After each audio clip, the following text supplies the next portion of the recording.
Émile Soleil, un garçon de 8 ans, est victime d'une disparition mystérieuse qui a entraîné sa famille, ses amis et le public dans une recherche tendue. La disparition s'est produite lors d'une chaude journée d'été, alors qu'Émile jouait avec des amis chez ses grands-parents. En quelques heures, une opération de recherche drastique a été lancée, impliquant à la fois la police et des bénévoles. Malgré des recherches qui durèrent plusieurs jours, Émile ne laissa aucune trace. Les familles et les communautés environnantes ont subi un stress extrême, tandis que les médias ont rapporté sans relâche la disparition. Parmi les premiers suspects figurait Philippe Vedovini, le grand-père d'Émile, un homme avec de profonds conflits familiaux et un passé peu connu. Des questions sur la relation entre Philippe et Émile ont commencé à surgir, alors que des rapports contradictoires ont émergé sur les récentes rencontres.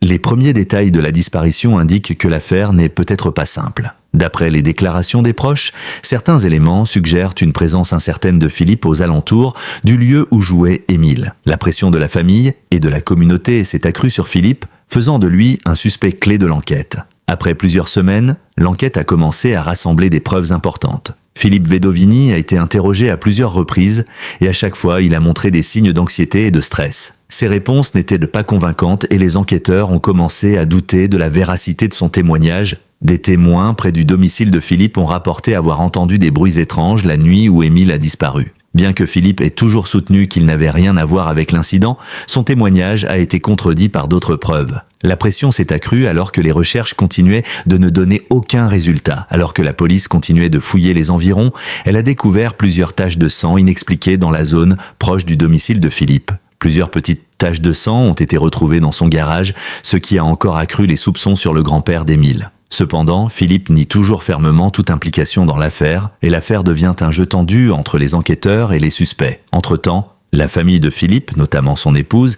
s'inquiète de son état mental. Les tensions au sein de la famille s'accroissent, et Philippe commence à montrer des signes de dépression. Cependant, il n'est pas encore clair s'il s'agit d'une manifestation d'un crime qui a eu lieu ou d'une réaction normale à une situation stressante. Au 3e jour des recherches, une scène hantée a été découverte près d'une petite forêt, non loin de l'endroit où Émile a disparu. Les enquêteurs ont retrouvé la veste d'Émile ainsi que certains de ses jouets préférés. Cela indique qu'Émile a pu se rendre dans cette zone avant son accident ou son attaque.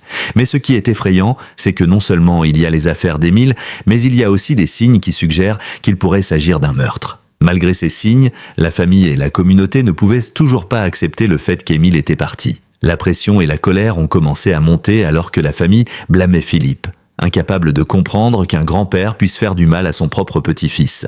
Pendant ce temps, Philippe n'a toujours pas donné d'explication claire. D'autres indices suggèrent que Philippe aurait tenté de dissimuler l'incident. D'autre part, les procureurs et les enquêteurs ne peuvent ignorer les preuves importantes recueillies au domicile de Philippe. Une partie de la chaussure d'Émile a été retrouvée dans son garage et un examen de police a révélé des traces de sang sur la chaise sur laquelle Philippe s'asseyait souvent. Alors que les enquêteurs cherchaient de plus d'informations, ils ont découvert une copie d'un enregistrement vidéo de Philippe et Émile partageant un moment intime dans les jours précédant la disparition du garçon. La vidéo montre la proximité entre les deux, mais certains détails de la vidéo suscitent des doutes. Il montre que Philippe n'était pas au meilleur de sa forme lorsqu'il a rejoint Émile dans les activités. Cela soulève des questions sur sa stabilité mentale. D'autres preuves juridiques ont également commencé à avoir des effets importants. Les analyses sanguines effectuées par les experts ont démontré que le sang retrouvé dans le garage appartenait à Émile. Cela ne nie pas le lien de Philippe avec la mort de son neveu. Face à cette évidence, Philippe a finalement été contraint d'affronter la vérité. Il a cependant toujours fermement maintenu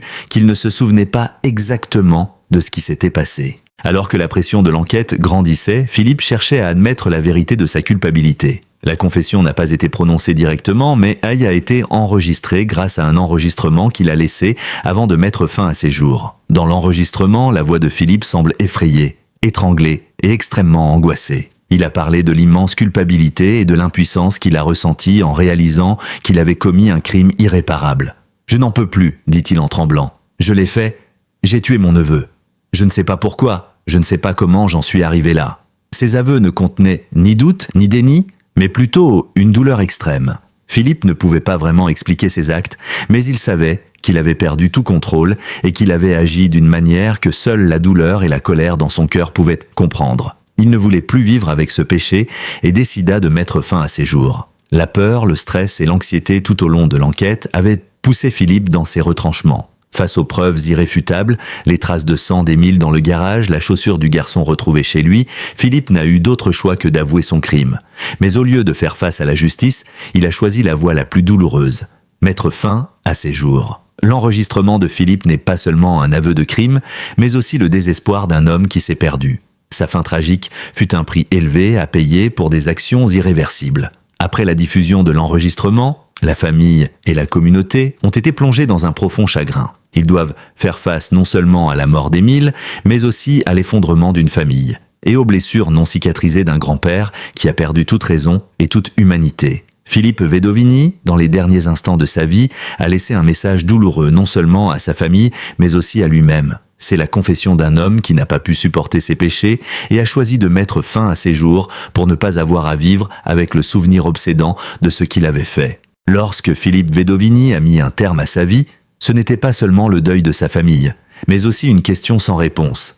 Comment une personne a-t-elle pu connaître une fin aussi tragique ? Comment quelqu'un qui a autrefois aimé et pris soin d'Émile a-t-il pu tuer ce même enfant, puis chercher la mort comme seul moyen d'échapper à cette culpabilité insupportable ? La mort de Philippe n'était pas seulement la fin d'une vie, mais la fin d'une série de douleurs inexprimées qu'il portait dans son âme depuis tant d'années. Cela laisse un vide immense dans le cœur des êtres chers, un vide qu'aucune explication ou aucun pardon ne peut combler. Ce qui reste, ce sont des questions, les morceaux épars d'une vie pleine de contradictions et de souffrances. Après le départ de Philippe, sa famille est tombée dans une terrible confusion. Comment pourraient-ils vivre avec le fait que c'est lui qui a tué Émile, l'enfant qu'ils aimaient ? Pourront-ils lui pardonner ou vivront-ils éternellement avec le souvenir obsédant de ce qui s'est passé ? Ses proches, ceux qui avaient autrefois fait confiance à Philippe et le considéraient comme un soutien solide, sont aujourd'hui confrontés à une réalité inacceptable.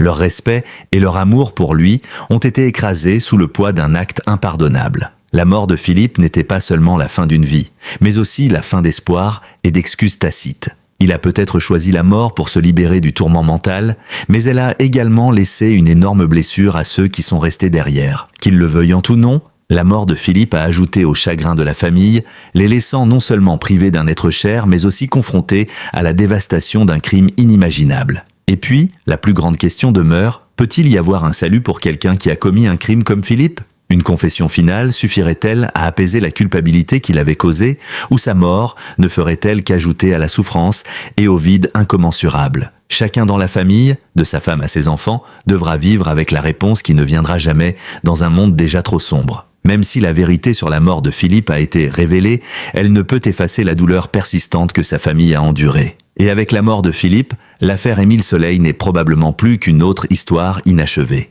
Les mystères, la douleur et la souffrance les hanteront à jamais, peu importe le temps qui passe.